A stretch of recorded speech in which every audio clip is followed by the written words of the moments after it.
to the House. Thank you. The question is that the motion be agreed to. I call the Honourable Amy Adams. Thank you, Mr Speaker. Well, Mr Speaker, this House should be in no doubt that this is a government that wants to tax New Zealanders more.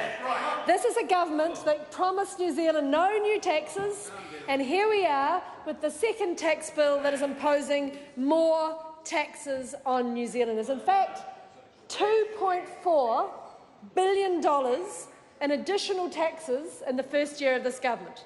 $2.4 billion that this Labour-led government thinks that it can spend better than New Zealanders. And, Mr Speaker, this bill absolutely shows the real spots of this particular leopard. The first thing this bill does, of course, is confirm the annual tax rates. Well, Mr Speaker, I can tell this House and New Zealand that this bill confirms that every New Zealand taxpayer is paying more tax now than they should be and that they need to be. Mr Speaker, in 2017, the national government legislated that the income tax thresholds should go up, recognising that they hadn't been increased since 2010. Because, Mr Speaker, if you're not increasing tax thresholds in keeping with how the cost of living is going up and the CPI is going up, you're taking more money every single year by stealth. So National made it very clear that the bottom threshold of $14,000, at which New Zealand has only paid 10.5%, should go to $22,000. Then we made it clear that the next threshold should go from $48,000 to $52,000. Now, Mr Speaker, those changes, which should be in place right now but were repealed by this government and have been confirmed by this legislation, make it clear that New Zealanders, the average taxpayer, is paying over $1,000 a year more tax than they need to, than they should. This legislation confirms those rates. Those rates are out of date, they are unfair, and they only remain because Labour cancelled those changes to fund the New Zealand First slush fund, the fees-free tertiary policy, and a raft of other wasteful expenditure. I can tell this House, passing this bill locks New Zealanders into another year of outdated tax threshold changes that they shouldn't be paying, and that this government, frankly, is too focused on how much money they can spend, and they assume every New Zealander is a personal ATM for them to help themselves to their pockets. Mr Speaker, one of the matters in this bill that I particularly want to focus on, other than the annual rates, which are egregious and are too high, is, of course, the ring-fencing of losses on residential rental properties. Now, Mr Speaker, again, this is one of the new taxes that this government have brought in, helping themselves to more of New Zealanders' money. And by the way, we all know there's a whole lot more coming, because they've got Michael Cullen and his band of merry men beavering away, coming up to recommend a capital gains tax so they can have another dive into the pockets of hardworking New Zealanders, because this is a group of people who think that hardworking Kiwis get up and go to work every day just to fund their spending, just to fund the government spending, because in the view of this Labour, Greens, New Zealand First government should have more of your money and you should have less. Well, Mr Speaker, on this side of the House, we think New Zealanders deserve to keep what they earn, and we want to see that money in their pocket because they know how to do more with it and better. You want to talk about well-being? Let people keep more of what they earn. Best way you're going to do that? Keep tax rates low, but not this government. No, they're putting them up hand over fist because they assume anyone who makes a profit is a filthy capitalist and should be punished. Well, actually, people who work hard in this country deserve to keep those taxes. Now, let's just look at this ring-fencing of losses on residential rental properties.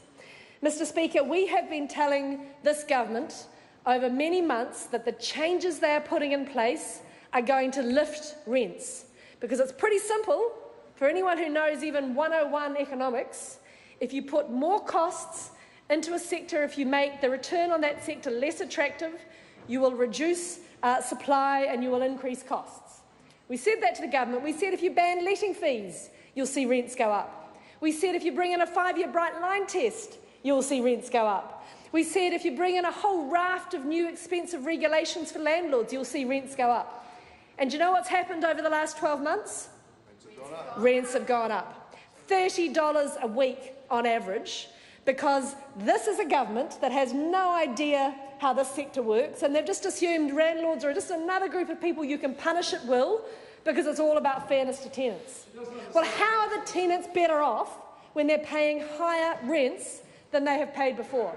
How are the tenants better off when they are having to pay more and more in the cost of living because this government keeps loading up costs? Well, this is interesting because you've got the Treasury and the IRD both telling the government this is what's happened, that this is what will happen. They've said to the government in the RIS on this bill, as they have in other changes, rents will go up. And what's happened? Rents have gone up. So what have we got from the government today? Well, let's put more costs on landlords. That'll help. So let's put $190 million a year on the landlords of New Zealand, who, by the way, are mum and dads. They're mum and dads who have worked hard and are trying to put a bit of money aside for their retirement. $190 million. Now, if that's spread over every rental property in New Zealand, just for an example, that's about $300 a year more that tenants are going to pay. But interestingly enough, if you just look at the 40% of rental properties which the IRD say are loss-making, that's about $750 a year that will pass through to the tenants of those properties. If anybody on the government benches seriously thinks this is just going to evaporate in thin air and not be passed through to tenants, I'm sorry, they're in la-la land. I would love to see the minister have the bravery to stand in this House and be very clear that if rents go up, he will cancel this tax. But he won't. He will simply deny, of course, that it will ever happen, and then when rents invariably go up, he will either duck and dive and dodge, or he will come up with some other explanation. But let's be really clear, $190 million of extra tax every year on landlords is going to put rents up, will lift the cost of living further. Now, here's what's really interesting. No other asset class in New Zealand has its losses ring-fenced. So the Honourable Stuart Nash, in his contribution, all he could say in defence of ring-fencing losses, well, it is about bringing fairness to the tax system.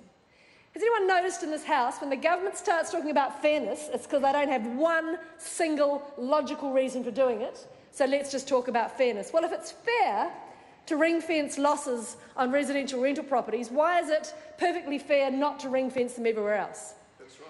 Why is it perfectly fair, for example, that you'll soon be able to buy a good-looking racehorse which doesn't make any income, which creates losses, and you can set that off against your income as an orthopaedic surgeon? That's absolutely fine. That's fair. Yeah.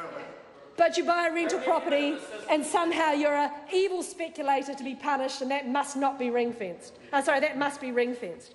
So if, Mr Nash, this is about fairness, why only residential rental properties? And I can tell you the answer. The answer is because this is a government that hates landlords. They hate landlords. They think anybody who owns a second property is wrong and should be punished. But what they miss is that this is going to hurt tenants. Mr Speaker, it is the tenants who will suffer the costs as their rents go up further. Their cost of living is already under pressure thanks to the increased taxes of this government. They've got less tax in their pocket already thanks to the actions, less money in their pocket already thanks to the extra taxes of this government. And now, as a result of this legislation, $190 million every year is going to go into the government coffers at the expense of the tenants in New Zealand. That is not fairness. That is not looking after tenants. That is a cash grab from a power-hungry, cash-hungry, big-spending government that can't control itself and wants to punish the hard-working New Zealand as a result. This bill is a travesty and we won't be supporting it. Speaker. I call Michael Wood. Mr Speaker, very pleased to